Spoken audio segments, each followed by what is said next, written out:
All right, let's dive right into this explainer. Today, we're unlocking something that honestly feels a bit like culinary alchemy, the 4-ingredient magic sponge cake.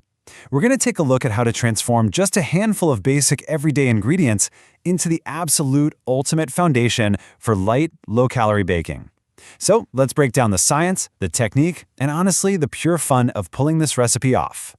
So how exactly do we achieve those healthy dessert dreams? You know the dilemma. We all crave that genuinely satisfying sweet treat at the end of the day, but we definitely don't want the heavy calorie count that usually tags along with it. Well, the source material we're unpacking today offers a pretty magical solution, and it's all about a super fluffy sponge cake. To be clear, we're not talking about a dense, heavy pound cake here. This is a remarkably airy alternative that still delivers that incredible, satisfying cake texture, letting you crush your sweet tooth while keeping things beautifully light. The real secret to this whole foundation? It all comes down to one single number. 4. That is literally it. This entire recipe is built on just 4 primary ingredients that, let's be real, you probably already have sitting right there in your kitchen. There's zero need to run out to a specialty grocery store or hunt down weird artificial sweeteners or mix up complex flour blends. The true beauty of what we're looking at today is its absolute simplicity. Because once you master the technique behind these core components, you're unlocking an absolutely massive range of dessert possibilities. Okay, let's break down the exact measurements. It is so wonderfully simple. You're going to need exactly 4 eggs. Then, grab about 1/3 cup of sugar, which is roughly 70 grams. Next up, measure out just 1/2 cup or 60 grams of flour, and you're actually going to just set that aside for later. To round the whole thing out and give it that perfect flavor and lift, you just need tiny hints of extras. 1/2 teaspoon of vanilla extract and 1/2 teaspoon of baking powder. That's the whole roster. It's such a brilliantly minimalistic approach to baking. Now for the fun part, the technique. This is where the real transformation actually happens. To get that signature ultralight texture, the instructions are super clear. Crank your mixer all the way up to high speed. Seriously, you do not want to be gentle at this stage. You need to aggressively beat the eggs and the sugar together until they get incredibly fluffy, foamy, and, get this, literally double in size. Our source actually calls this exact moment like magic, and it totally is. You're basically taking dense, liquid eggs and using sheer mechanical force to trap air inside them, whipping them into this massive, voluminous foam. And that perfectly highlights the core workflow we're dealing with. First, you've got that high-speed beating of the eggs and sugar we just talked about. Second, right around the halfway point of that aggressive mixing, you drop in your vanilla extract just to get the flavor perfectly distributed. And then step 3, which is honestly the most critical. You bring back that flour and baking powder, and you sift it. You're introducing those dry ingredients in small, perfectly sifted batches straight into what our source hilariously but accurately calls your newly formed egg cloud. Right, so here is the make or break moment. During this final mixing stage, it's all about the folding technique. After all that intense work you did on high speed whipping air into the eggs, you have to completely switch gears.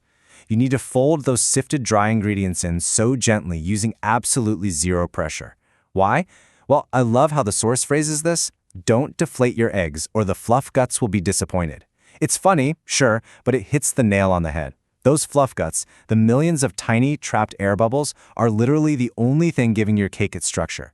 If you stir it too aggressively right now, you'll crush those bubbles, and your light dessert dream instantly turns into a dense, sad pancake. Moving right along, we've got to talk pan prep because it is just as crucial as the mix.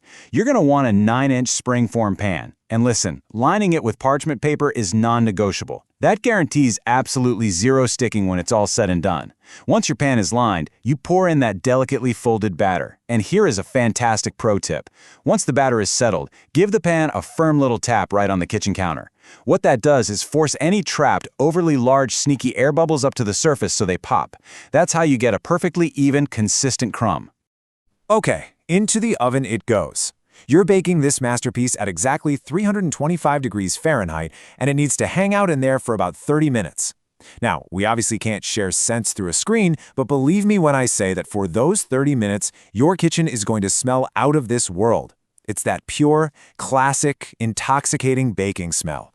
Warm sugar, vanilla, toasted cake, just wafting through the whole house. When that timer finally rings, you've got to hold back.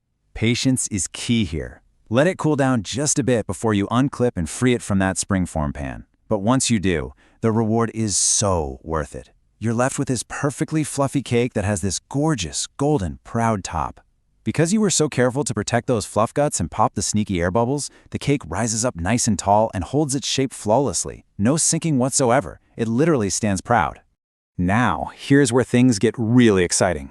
Think of this finished, proud sponge cake not just as a dessert by itself, but as the ultimate blank canvas. Because the texture is so ridiculously light, it is practically begging to be transformed into entirely new creations. Our source throws out two awesome variations right out of the gate. You can dress this base up into a fantastic low-calorie coconut cake, or, if you're feeling a bit more adventurous, take it all the way to a tropical piña colada cake. The base remains simple, but the potential, it's pretty much limitless.